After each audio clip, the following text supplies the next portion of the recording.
Wanna play? Careful what you ask for.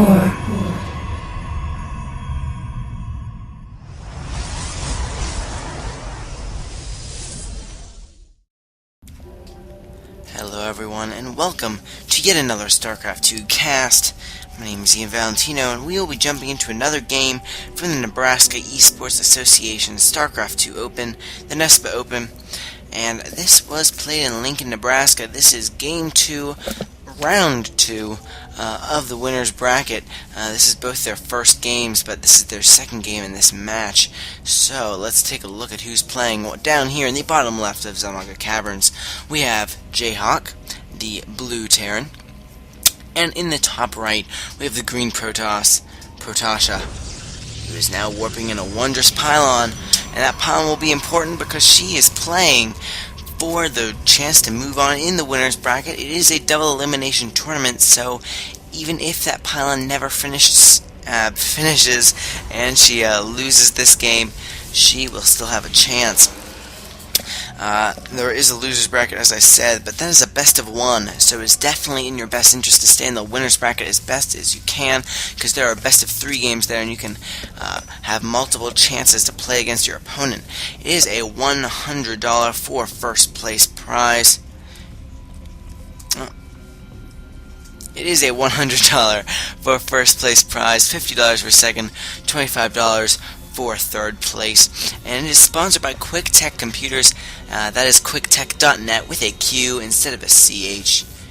And oh no, loses the probe so quickly. But Jayhawk, you might want to get those mining again. There you go. We do have this awesome game. They're really fighting to stay in this.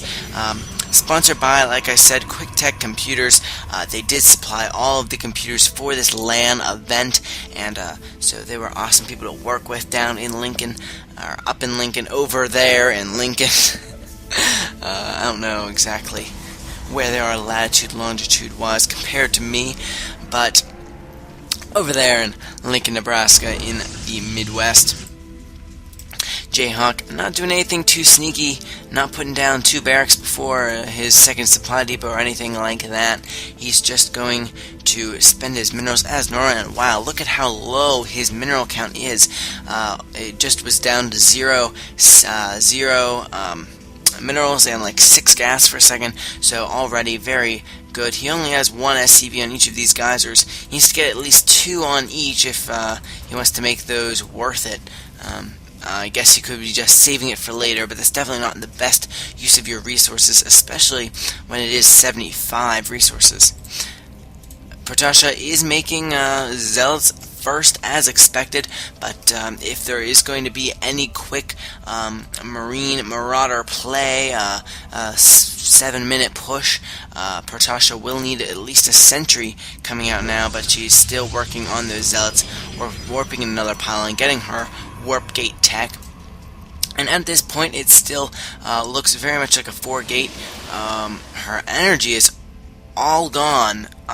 She chrono boosted the cybernetics core 4 times in a row just then. I can't believe I caught that. That's very interesting. I really don't believe that chrono boosting overlaps, but Protasha now going to throw in 2 more gateways. Let's see if we get a 4th one coming up soon. There it is. There are 4 gateways coming out for Protasha, so a 4-gate we will be seeing. She should have a proxy pylon up shortly, though, because she's going to want to warp in units and attack around 6:30 if she wants to make this an effective 4-gate. Jayhawk going with 4 barracks already. It looks like he's not planning on expanding anytime soon, keeping his money low. Protasha not keeping her money very low yet. It is getting a little bit down there, but the gas is rising, and that's surprising when gas is usually the thing that blocks Protoss the most. Protasha is about to get another enough energy for another chrono boost. If she wouldn't have chrono boosted 4 times in a row, she would be able to have this warp gate tech done quite early. I'm quite surprised that it is done right now. I guess by the time she turns these all into warp gates, it will be pretty well timed out for normal warp gate timing. She is going to need to have a proxy pylon up, but I guess she has opted not to do that. This is more of a defensive 4-gate so far. Jayhawk, as I said, is going with that Marine Marauder style of play, not looking like he's going to go with the third M. He's not going to be going for those medevacs anytime soon because there is no factory currently up. A reactor is being thrown up, but there are already 2 tech labs, and did research concussive shells, that cheap upgrade. This Jayhawk SCV putting up a supply depot, just making sure that all supply is there. But the awesome thing is this engineering bay allowing him to get those upgrades, or possibly the least likely is the missile turrets.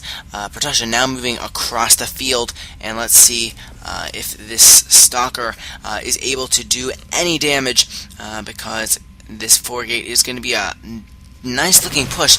900 minerals in the bank right now. Nice Guardian Shield choice though, allowing that Zealot to stay alive so much longer. But no focus fire done, and this is just going to be a crushing defeat for Protasha. She is banking 1,200 minerals, just spent it on a round of 4 stalkers, and she's actually going to move them out right away again. Keep this group just chilling at the bottom of her ramp. Doesn't want to get too aggressive especially after that attack. Jayhawk gonna check for the proxy pylon, even though there's not there, and is going to now move out. Protasha is just slightly ahead in supply. She is expanding, and now she's got those minerals low. She did warp in 4 more zealots as well. She's getting a little bit gas blocked. She has an assimilator, not mining any gas at the moment, and she is oversaturated her main. She might want to transfer at least a few probes down there, but this looks like this could be the end for Protasha if she cannot hold off this attack coming out of Jayhawk that could be coming rather shortly if she does not focus. Here comes reinforcements for Jayhawk as well. Getting up that barracks, a 5th barracks. Still no factory, so we're not going to see any air. Still no command center, so we're not going to see an expansion.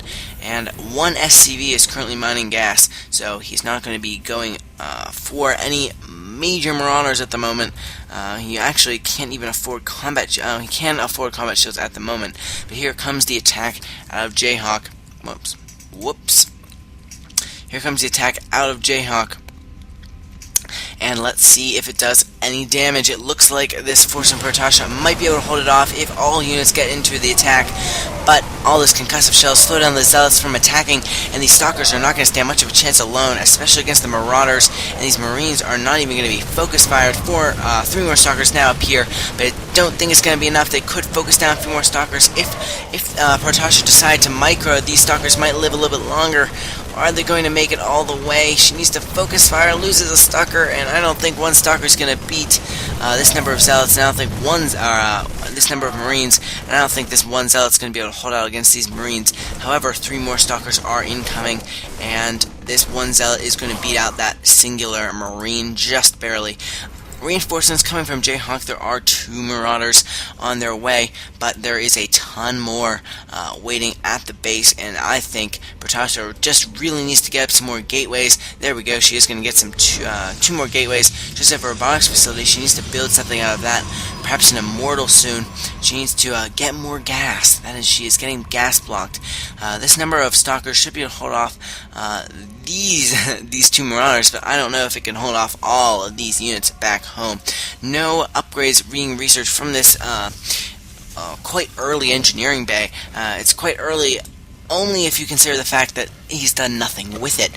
There is a missile turret now being built now. That is what the engineering bay is apparently for. Jayhawk really needs to think about using a scan, perhaps, and scouting for air instead of preparing for any possibility, such as DTs or preparing for air.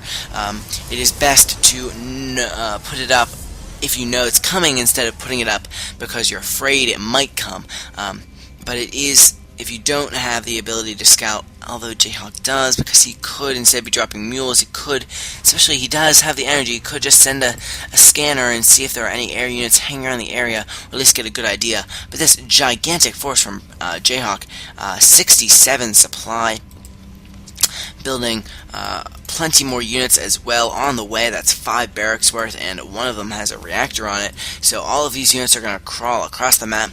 These units from Protasha might stand a bit of a chance if we see a Guardian Shield, if we see perhaps a good force field that splits the army in half. That could be very effective. But Jayhawk is maxed out right now on supply, so he's going to need to put up a few more supply depots, and one is in production. Might want to put down another one because he is going to have plenty of minerals soon. This observer is going to pass right by this giant army of Jayhawk, so Protasha might want to warp in a few more units. He does throw in a photon cannon that could help if she wants to make her stand right here, but any units from Jayhawk that go north would be problematic. These number of sentries are great though for Protasha. She does need to use all how many gates does she have? She needs to use all 6 of these gates to warp in more zealots at least, and definitely needs to get more gas. Here comes the engagement. Not all of Protasha's units are in the fight yet. A Guardian Shield does go up, but it's going to go down rather quickly considering the sentry was taken out, and this photon cannon is not going to do much, especially but with these stem-packed Marauders and Marines. They're just going to come in here and crush everything. Jayhawk is going to take a very convincing victory in Game 2, it looks like, and this game should see a GG rather shortly. These Stalkers, reinforcing Stalkers, are not going to be the best of help. These probes are going to flee for their lives, and Jayhawk is just going to bash away at everything, not focus firing even, not bothering to make any medevacs to heal up their stem damage. Really needs to just send these units in because the expansion does go down. Let's see if Protasha manages to hold off at her main. It doesn't look like it. These zealots are going to be picked off before they even do damage. Actually, that one zealot did kill a singular Marine before it goes down. But this number of units is just going to waltz into the main, cause havoc. Probes being pulled, not going to be attacked, so possibly with the minerals that she is banking, she could expand. She is going to put up a base down here at this natural third base. Going to transfer all the probes as well. These forces could possibly have seen that, but they did not.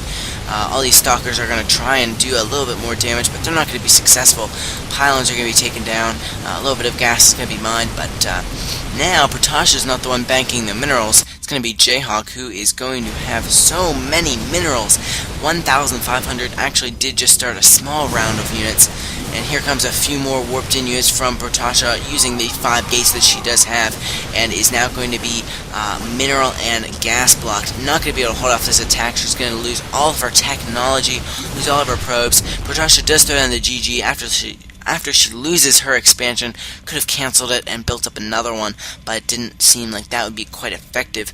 And the GG, and the game is over. Protasha is going to lose this game. It'll be a 1-1 series. Jayhawk will be still at an opportunity now with 1-1. Protasha does get to pick the final map, however, so she is going to pick her best map, the one that she feels most confident on. Apparently Jayhawk felt most confident on this one, and you can see why, how he pulled out that easy victory in Game 2 of this Round 2 match of the Nespa Open. Stay tuned for more. I will be back.